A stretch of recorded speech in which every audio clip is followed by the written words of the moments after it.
tal y bienvenidos a un nuevo Fútbol Infinito. Saludo a Jaime Macías junto a Eduardo Vizcayar para desglosar lo que ha sido este inicio de la Champions y algunas conclusiones o preocupaciones que han dejado estos equipos en esta primera jornada. Vizca, bienvenido como siempre. ¿Cómo te va, Jaime? Un placer acompañarte. Sí, ha pasado la primera jornada y yo creo que el hecho para mí más destacado es la forma en la cual el Real Madrid cae en la jornada del miércoles ante el Paris Saint-Germain. No pudo el equipo de Zidane registrar un solo tiro entre palos. Esto no le ocurría desde la temporada 2003-2004. Estamos hablando de años allí que no eran muy buenos para el Madrid después de la obtención del título en el 2002 en Glasgow, con aquella volea de Zinedine Zidane. Y justamente, bueno, con Zidane como protagonista, el Madrid sufre, Jaime, lo que es la peor derrota de la era Zidane en partidos de Champions League. Entonces, por eso te decía, más allá de que el Madrid no venga bien, de que tenía ausencias importantes, para mí es el hecho destacado de la jornada.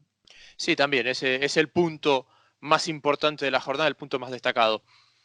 Equipos aparte, nombres aparte. Si tú no logras igualar en intensidad a tu rival, más allá de que tengas mucho talento, vas a estar muy lejos de ganar. Y si bien al Madrid le faltan muchas cosas, muchas piezas, muchos automatismos para poder entrar en profundidad a analizar sus deficiencias tácticas, también esa falta de intensidad hace que ni siquiera lleguemos a ese punto de análisis, porque es un equipo que se ve sobrellevado desde el ritmo, desde lo físico por el Paris Saint-Germain, y que el 3-0 me parece que podría ser inclusive corto. Bueno, ahí hay un tema que me parece que le pasa factura al Madrid de hoy, ¿no? Un Madrid que juega con un mediocampo, Jaime, con James, Casemiro y Kroos, y con un equipo muy ofensivo con Bale y con Hazard de entrada, más Karim Benzema. Yo creo que el Madrid salió a jugarlo pensando que, no sé, que el rival se le iba a meter atrás, que el rival le iba a conceder la pelota, pero salió a presionarlo. El Madrid ha demostrado, o ha mostrado, mejor dicho, todas las dudas que está teniendo en este inicio de temporada. Y ahora, más allá de que el grupo no es en el papel complicado, bueno, ahora el Real Madrid tiene que empezar a trabajar como para poder levantar la cabeza, porque bueno, en el grupo están el Galatasaray y el Brujas, Jaime, pero yo creo que a lo que se apunta más allá de todo esto es a los partidos que van a venir de aquí al encuentro contra el Brujas, porque el Madrid tiene que jugar el domingo, perdón, contra el Sevilla, después recibe a Osasuna, que ha comenzado bien el torneo, y luego, antes del partido de la Champions, se tiene que enfrentar en el Metropolitano al Atlético de Madrid. Se habla de Zidane y la sombra de Mourinho, y eso es una realidad, Vizca, pero a mí me parece que este equipo tampoco tiene mucho margen de mejora con lo que hay. Puede mejorar un poco con un entrenador o con otro entrenador, pero no creo que hay mucho más de dónde sacar, porque supongamos que se va Zidane y llega Mourinho, que es una teoría que puede llegar a darse. Pasó Lopetegui, pasó Solari, pasó Zidane, es decir, estarías llegando al cuarto entrenador básicamente con la misma plantilla. No sé cuánto más un entrenador diferente le puede sacar a este equipo. Bueno, ese es el gran punto, ¿no? Que ya son varios fracasos que está acumulando el Real Madrid. La temporada pasada lo fue, la ausencia de títulos, más allá del Mundial de Clubes, no tapan una realidad del Real Madrid que le está costando mucho más esta transición, ¿no? Que estamos viendo que es un hecho que se reitera en el fútbol. Es muy difícil mantener una época. El Atlético de Madrid, del cual vamos a hablar a continuación, Jaime, está viviendo ese momento de transición, pero claro, está respetando la esencia de Simeone, la esencia del juego, la esencia de la mentalidad. Y creo que el Madrid, como decía Cruyff, ¿no? Si uno cuando gana no sabe por qué gana, luego cuando pierde no sabrá por qué pierde. Entonces quizás sí, costó mucho construir aquel equipo donde estaba Cristiano, donde había de todo en todas las líneas, donde nos encontramos con el mejor Marcelo, con grandes futbolistas dando su mejor imagen, pero quizás no se pudo, o sea, si se pensó, Jaime, que Bale iba a ser el sustituto de Cristiano, se leyó mal, y por eso caigo en la vieja frase de Cruyff, que habla muy bien de la incapacidad de algunos que dicen saber mucho de fútbol y que luego probablemente no sepan tanto. Bueno, es que esos nombres o esos que dicen saber mucho de fútbol no están seguros por qué Zidane era bueno y ganó 3 Champions y hoy no saben, no saben por qué Zidane es malo. Es decir, haciendo una comparativa con la frase de Cruyff. Pero también quiero hablar del rival, Vizca, quiero hablar del PSG. A mí no me sorprende que el PSG en fase de grupos le gane a un gran equipo de Europa en su estadio. Porque le ganó al Barça, le ganó al Chelsea, le ganó al Bayern de Múnich. A todos le ganó en fase de grupos. Normalmente el PSG fue primero de grupo porque le ganó al más fuerte del grupo. Pero lo Pero puede nunca le había hacer. ganado al Madrid, ¿eh? No, nunca le había ganado al Madrid, es verdad. Pero en Champions, porque le había ganado en la UEFA. Pero lo puede hacer en febrero, que es cuando esos mismos nombres a los que el PSG les había pasado por encima en fase de grupos, lo terminaban eliminando. Bueno, yo creo que eso es lo que tiene que responder el plantel. Hemos visto jugadores como Di María hacer grandes goles en partidos que de repente, como este, que son importantes pero que no son decisivos. Y ese es un poco el peso que acarrea el París. Que bueno, salía de una situación incómoda. Comenzando el partido con Icardi, con estos refuerzos que de repente no parecen de gran relieve, el caso de Idrissa Gana Gueye, o el caso de Pablo Sarabia, de Ander Herrera que ingresan al segundo tiempo.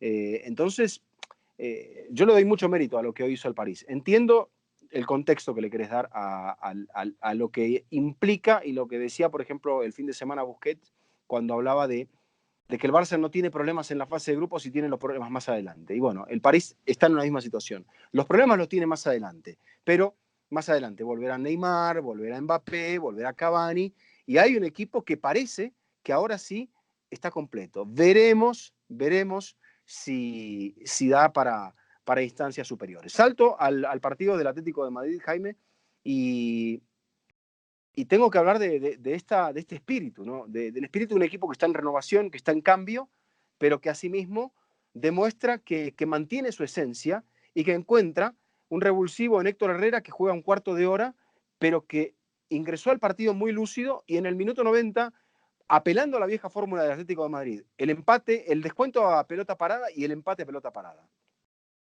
Y Jiménez protagonista en los 2 goles. No marca ninguno, pero está ahí metido en la pelea. Creo que esta renovación y rejuvenecer al equipo le ha dado cierta inconsistencia que no es tan habitual en el Atlético de Madrid, porque era un equipo muy regular durante todo el partido y esa irregularidad por momentos lo hacía rígido y no le permitía ir más allá. Y el primer tiempo fue muy fuerte el Atlético de Madrid, fue muy superior a la Juventus. Chesney tuvo una que otra intervención, pero después entró en el vacío. Como fue tan rápido, nunca sabremos si el vacío provoca el gol de la Juve o el vacío es provocado por el gol de la Juve, porque había pasado muy poquito tiempo desde el inicio del segundo tiempo hasta que llegó el gol de Cuadrado.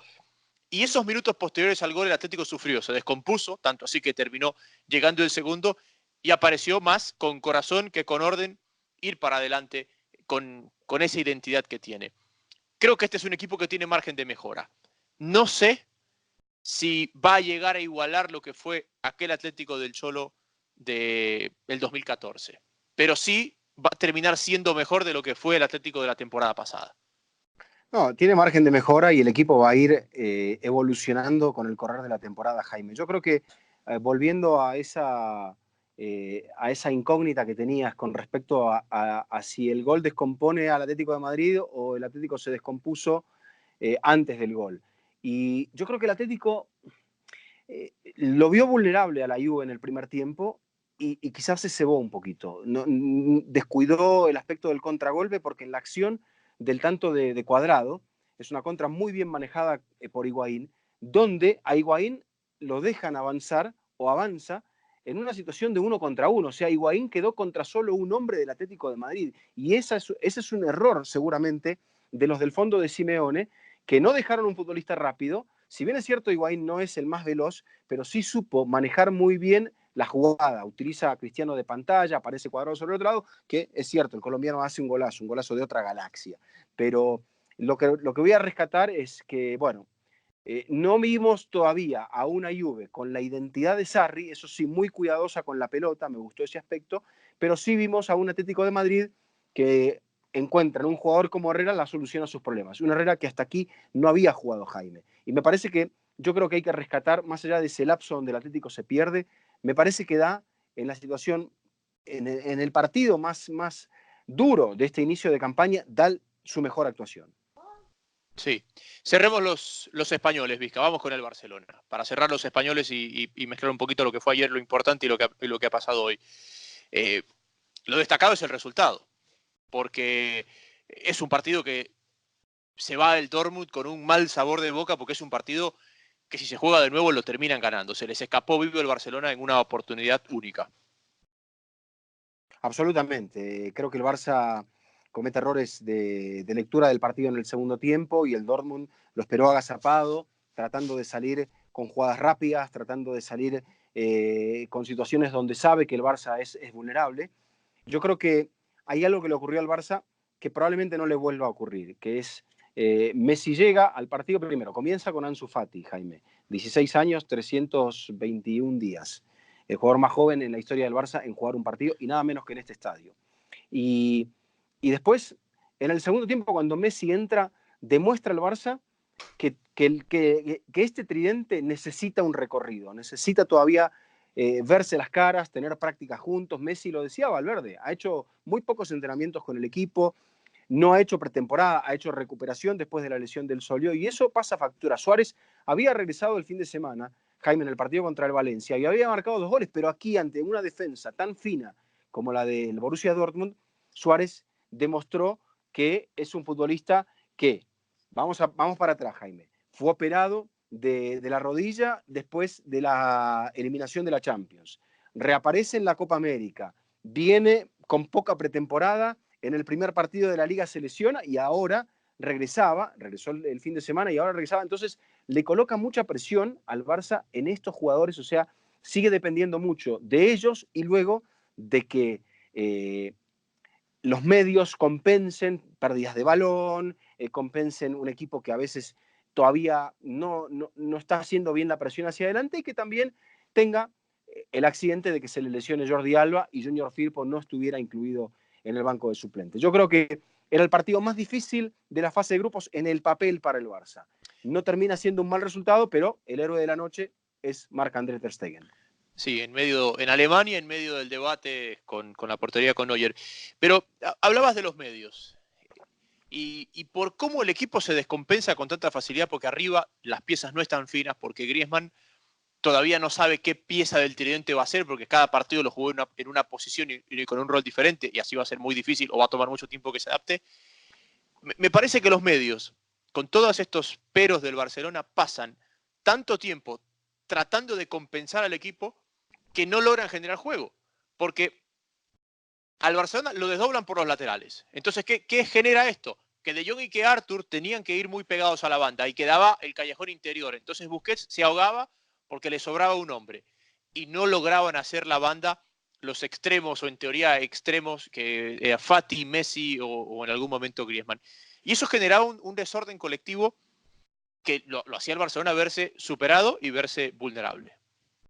Sí, Griezmann compensó bastante la zona media, Ansu Fati también, pero al chico le quedó grande el partido, como después lo dijo Valverde, aunque en algún momento iba a tener que debutar.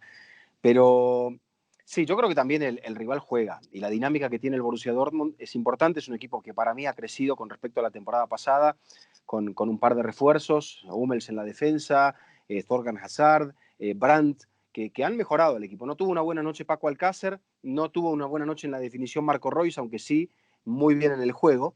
Y era un partido muy exigente para el Barça, Jaime. Yo creo que sale con esa sensación de que libró un partido inconveniente, difícil, pero que tiene que mejorar, tiene que encontrarse en los entrenamientos, tiene que encontrarse en los partidos y que bueno, que lo difícil para el Barça, como lo decíamos con respecto al París, no está ahora, sino está de febrero en Sí. adelante. Sí, cuéntame rapidito del Inter, que no lo vi, pero hiciste tú el partido. Que también eso tiene relación directa, porque el hecho de que el Inter no haya ganado hace que el empate en Dortmund sea mejor todavía. Exacto. El Inter termina penando para conseguir un gol en los descuentos. Mal funcionamiento del equipo de Conte, que salió con su clásica línea de tres, el dinamismo, el atrevimiento, la técnica del Slavia, lo llevó por delante. El Inter sin respuestas, desde lo táctico, desde lo individual. Entiendo que Vecino se lesionó en la Copa América, hasta ahora no está teniendo un papel preponderante. Se sentó en el banco de suplentes en el partido del martes, se sentó en el partido del fin de semana. Victoria con lo justo ante Udinese, que jugó 60 minutos con uno menos por la expulsión de Rodrigo de Paul. Por ahora el Inter va bien en la liga. Lleva 9 de 9, pero había comenzado con 9 de 9 el Atlético de Madrid y ante la primera cita de riesgo terminó cayendo frente a la Real Sociedad. Y yo me temo que el Inter va un poco en esa línea, y sobre todo cuando el fin de semana se enfrenta en el derbi al Milan. Pero fue una de las notas sorpresivas de esta jornada, donde, por ejemplo, vimos ganar al Lokomotiv de Moscú como visitante en Leverkusen, donde vimos al Dinamo Zagreb golear al Atalanta, donde vimos al Salzburg también tener una victoria contundente. O sea que hemos visto algunos puntos de sorpresa, no tanto la victoria del Leipzig, pero sí que el Ajax siga vigente pese a todos los jugadores que se le fueron, que renazca el Valencia, Jaime, después de toda la tormenta que ha vivido en la última semana. Y bueno, te dejo un apunte de esos partidos antes de meternos en lo que fue la derrota del campeón. Sí, que creo que fue... A ver, cuando vemos la jornada resulta que los grandes candidatos no les ha ido bien, pero el nivel de... Te busco una palabra que no sea baile, pero el nivel de dominio, o cómo lo expuso, digamos, el Napoli al Liverpool, tiene su punto de comparación quizás con lo que pasó con el Barcelona. Compararlo con el Madrid es exagerar, pero con el Barcelona más o menos así fue el partido. Lo que pasa es que el Napoli encontró ese penal que lo marcó, porque también es una alerta que el Napoli, a pesar de haber dominado tanto el partido, no logró abrir el marcador hasta que no encontró el penal y el segundo tanto en el error de Van Dijk. Un Llama la penal atención. dudoso, Jaime, un penal dudoso. Y hay que entender también que el Napoli es lógico, entre comillas, lógico que le falte el gol cuando aparece con un 4-4-2 con Lozano y Mertens como referencias del ataque, que me parece que fue la elección de Ancelotti para no dar referencia justamente ante una defensa que en el mano a mano es muy dura. Entonces trató de eso, de mover la pelota y lo consiguió el Napoli. Y luego, bueno, el partido se abre con un penal dudoso, pero el Napoli termina quedándose con los 3 puntos, como ya lo había hecho contra el Liverpool como local en la fase de grupos de la temporada pasada.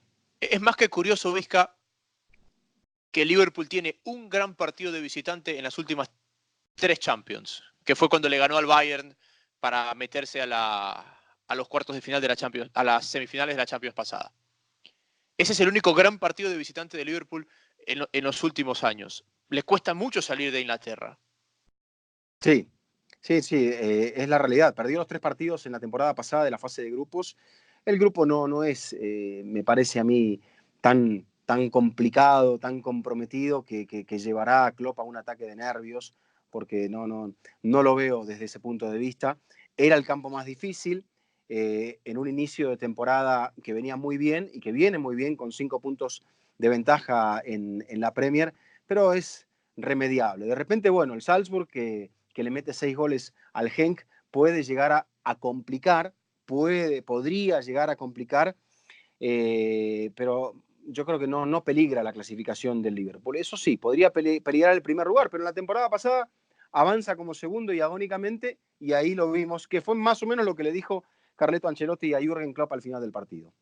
Sí, ahí el tema del Salzburg, que es más matemático que futbolístico, Liverpool es más, pero sí, por esas cosas del destino, llega a perder en Salzburgo, el Liverpool se mete en un problema como se metió la temporada pasada perdiendo en Belgrado y lo obliga a tener que golear a alguien y sacar resultados de visitante para poder avanzar. Creo que hemos hecho un repaso rápido de todos los grupos. Vizca, conclusiones así de la jornada, que tenemos que irnos los dos. Sí. ¿Te llamó la atención que los grandes candidatos no ganaron? Es decir, no ganaron los 3 españoles importantes. De los italianos ganó el Napoli, que quizás es el menos opcionado, entre comillas, y de los Ganó el ingleses City, Jaime. sí, pero el City Ganó en Donetsk. Bueno, Jaime ganó el bicampeón de la Liga Premier, o sea, eso no es verdurita. Ganó el bicampeón de la Liga Premier de visitante contra el Shakhtar. Es cierto, el Shakhtar no es el de otras temporadas, pero tenía que dar, después de lo que fue el partido del fin de semana, la derrota frente al Norwich City, tenía que dar una respuesta el conjunto de Pep Guardiola, que se ha quedado a -5, en una situación que no desconoce. En la temporada pasada también estuvo en desventaja con respecto al Liverpool, pero se ha quedado a -5 del Liverpool cuando recién ha comenzado la liga. Y bueno, ante este Shakhtar desplazado para tener que jugar en Kharkiv, fue mucha la pegada del equipo de Pep. Ahora sí aparecieron todos los goles. Pero Claro. yo rescataría eso, que el City para mí es candidato, como ya te lo dije antes, y que bueno, que de los españoles, que ya que mencionabas, gana el menos probable de todos y en la situación menos probable de todas. El Valencia gana de visitante, el Madrid pierde de visitante, el Barcelona empata 0 de visitante y después el Atlético de Madrid rescata un punto en el final. Y de los ingleses, ayer, la jornada del martes, habían perdido el Chelsea y había perdido el campeón. El Tottenham vuelve a demostrar que está ahí todavía sin poder salir, sin poder recuperarse de la final perdida. El Tottenham lo que muestra es que la final del año pasado fue la excepción a la regla. Porque hoy vimos el Tottenham de los últimos 5 años en Europa. Puede ser, pero hoy fue mejor. Que le faltó, me parece, el hecho de comprender el partido. Creo que Pochettino hizo 5 cambios también, está tratando de encontrar el equipo.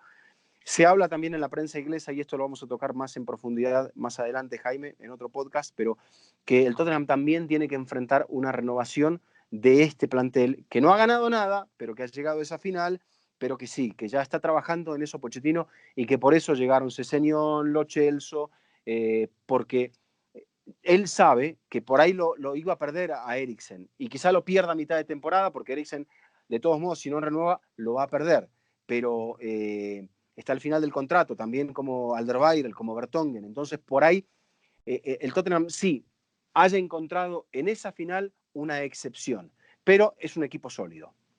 Nos tenemos que ir a hacer plata. A cumplir. A cumplir. Me queda a mí una reflexión, que es, con la cantidad de dinero que hay por el mercado y con la cantidad de grandes equipos que hay ahora, poderosos sobre todo, difícilmente volveremos a ver equipos tan dominantes y con planteles tan completos como lo tuvieron el Barça y el Madrid a principios de esta década. Es lo que me ha dejado este inicio de la Champions. Porque lo que más cuesta, Jaime, es dejar paso o que estas grandes figuras dejen paso a los jóvenes, y que los entrenadores tengan que trabajar para conseguir las alternativas. Eso es un poco, en esta época de transición, me parece lo que marca esta primera jornada. Sí. Bueno, nos vamos. Nos reencontraremos durante la semana.